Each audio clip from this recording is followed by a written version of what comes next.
ತುಮಕೂರು ಲೋಕಸಭಾ ಕ್ಷೇತ್ರದ ಬಿಜೆಪಿಯ ಪ್ರಬಲ ಆಕಾಂಕ್ಷಿಯಾಗಿದ್ದಂಥವರು ಮಾಜಿ ಸಚಿವರಾದಂಥ ಮಾಧುಸ್ವಾಮಿ ಅವರು ಈಗ ಟಿಕೆಟ್ ಕೈತಪ್ಪಿದ ಬೆನ್ನಲ್ಲೇ ಅಸಮಾಧಾನವನ್ನು ಹೊರಹಾಕಿದ್ರು.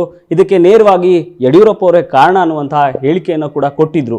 ಈಗ ಅದಾದ ಬಳಿಕ ಅವರಿಗೆ ಬೇರೆ ಬೇರೆ ಪಕ್ಷಗಳಿಂದ ಆಫರ್ ಬರ್ತಾ ಇದೆ, ಅಂದರೆ ಬೇರೆ ಪಕ್ಷಕ್ಕೆ ಹೋಗ್ತಾರೆ ಅನ್ನುವಂಥ ಮಾತುಗಳು ಕೂಡ ಕೇಳಿ ಬರ್ತಾ ಇದೆ. ಈಗ ಸದ್ಯ ನಮ್ಮ ಜೊತೆ ಈ ಬಗ್ಗೆ ಮಾತಾಡಲಿಕ್ಕೆ ಮಾಜಿ ಸಚಿವರಾದಂಥ ಜೆ.ಸಿ. ಮಾಧುಸ್ವಾಮಿ ಅವರಿದ್ದಾರೆ. ಅವ್ರನ್ನೇ ಮಾತಾಡಿಸ್ತಾ ಹೋಗ್ತೀನಿ.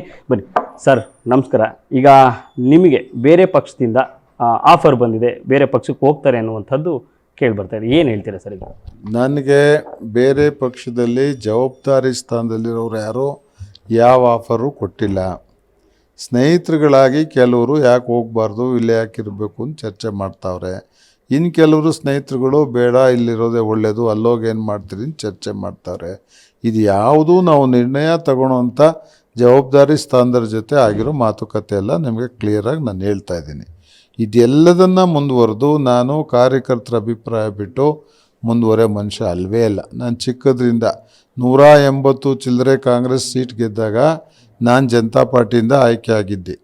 ಬರೀ 23 MLAs ಇದ್ದಾಗ ನಾನೊಬ್ಬ MLAನೋ ಹೆಮ್ಮೆ ಹಂಗೆ ಚಿಕ್ಕನಾಯಕನಹಳ್ಳಿ ಜನ ನನಗೆ ಉಳಿಸ್ಕೊಟ್ಟವ್ರೆ. ನಾನು 96-97 ಟಿಕೆಟ್ ವಂಚಿತ ಆಗಿದ್ದಾಗ ನಾನು ಇಂಡಿಪೆಂಡೆಂಟ್ ಆಗಿ ನಿಂತ್ಕೊಂಡು ಈ ಕ್ಷೇತ್ರ ಗೆದ್ದಿದ್ದೀನಿ. ಅವತ್ತು ಈ ತಾಲೂಕಿನ ಜನ ನನಗೆ ಗೌರವ ಉಳಿಸವ್ರೆ. ನಾನು JDUನಿಂದ MLA ಆಗಿದ್ದೀನಿ. 4ನೇ ಬಾರಿಗೆ ಬರುವಾಗ ಮಾತ್ರ BJPಯಿಂದ MLA ಆಗಿ.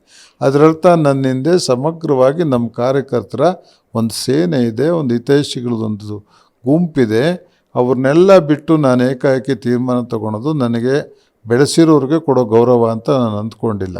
ಅವ್ರನ್ನೆಲ್ಲ ಫಸ್ಟ್ ಅದಕ್ಕೆ ಮೊದಲೇ ಆ ಮಧ್ಯೆ ಜನಗಳ ಮಧ್ಯೆ ನಮ್ಮ ಮಧ್ಯೆ ಇರೋ ನಮ್ಮ ಪ್ರತಿನಿಧಿಗಳನ್ನ ಲೀಡ್ರ್ಗಳನ್ನ ಕರೆಸಿ ಒಂದೊಂದೇ ರೌಂಡ್ ಚರ್ಚೆ ಮಾಡಿ ಅಂತಿಮವಾಗಿ ಏನಾದರೂ ಸಾರ್ವಜನಿಕ ಸಭೆ ಕರೆದು ಮಾಡಬೇಕಾ ಅಥವಾ ಇದ್ರ ಮುಖಾಂತರನೇ ತೀರ್ಮಾನ ತೊಗೋತೀನಿ. ಅವರೆಲ್ಲ ಬಂದು ಒಪಿನಿಯನ್ ಕೊಡೋವರೆಗೆ ಇರಬೇಕಾ ಇರಬಾರ್ದಾ, ಓಟ್ ಹಾಕ್ಬೇಕಾ ಓಟ್ ಹಾಕ್ಬಾರ್ದು ಅಂದರೆ ಯಾವ ರೀತಿ ವರ್ತಿಸ್ಬೇಕು, ಇದು ಯಾವ ನಿರ್ಧಾರನೂ ನಾನು ಫೈನಲ್ ಮಾಡೋದಿಲ್ಲ. ಅದನ್ನು ನಿಮ್ಮ ಮುಖಾಂತರ ನಾನು ಹೇಳಲಿಕ್ಕೆ ಬಯಸ್ತೀನಿ. ಈಗಾಗಲೇ ಕಾರ್ಯಕರ್ತರ ಸಭೆ ಏನಾದರೂ ಮಾಡಿರುವಂಥದ್ದು ಆ ಥರದ್ದು ಮಾತಾಡ್ತಾ ಇದ್ದೀವಿ. ನಾವು ಅವ್ರಿಗೆಲ್ಲ ಸಾಧಕ ಬಾಧಕಗಳನ್ನ ವಿವರಿಸ್ತಾ ಇದ್ದೀವಿ. ಭಾಳ ವ್ಯಾಪಕವಾಗಿ ಹುಡುಗರನ್ನ ಕುಂಡಿಸ್ಕೊಂಡು ಗಂಟೆಗಟ್ಟಲೆ ಮಾತಾಡೋಕ್ಕೆ ಶುರು ಮಾಡಿದ್ದೀನಿ. ಹೀಗಾದ್ರೇನು ಯಾಕೆಂದರೆ ಅವರೂ ಪ್ರಬುದ್ಧರಾಗಬೇಕು, ಅವ್ರಿಗೂ ನಾಳೆ ರಾಜಕಾರಣ ಅರ್ಥ ಆಗಬೇಕು.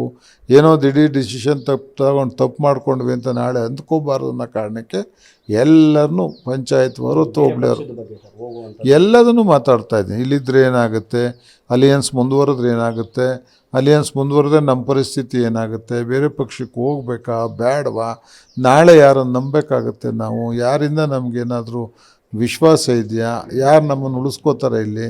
ಯಾಕೆಂದ್ರೆ ಇಷ್ಟಾದಮೇಲೆ ಇಡೀ ನಮ್ಮ ಕಾರ್ಯಕರ್ತರು ಗೊತ್ತು ನನಗೆ ದೇವೇಗೌಡರಿಗೆ ನನಗೆ ಯಡಿಯೂರಪ್ಪನವ್ರಿಗೆ ಇದ್ದಿದ್ದ ಸಂಬಂಧ. ಈಗ ಅವರೇ ಕೈ ಬಿಟ್ಟವ್ರ ಮೇಲೆ ನಾವು ಏನು ಮಾಡಬೇಕು ಅನ್ನೋದನ್ನ ಚರ್ಚೆ ಮಾಡಬೇಕಲ್ಲ. ಅದನ್ನೆಲ್ಲ ಎಕ್ಸ್ಪ್ಲೈನ್ ಮಾಡಿ ಚರ್ಚೆ ಮಾಡ್ತಾ ಇದ್ದೀವಿ.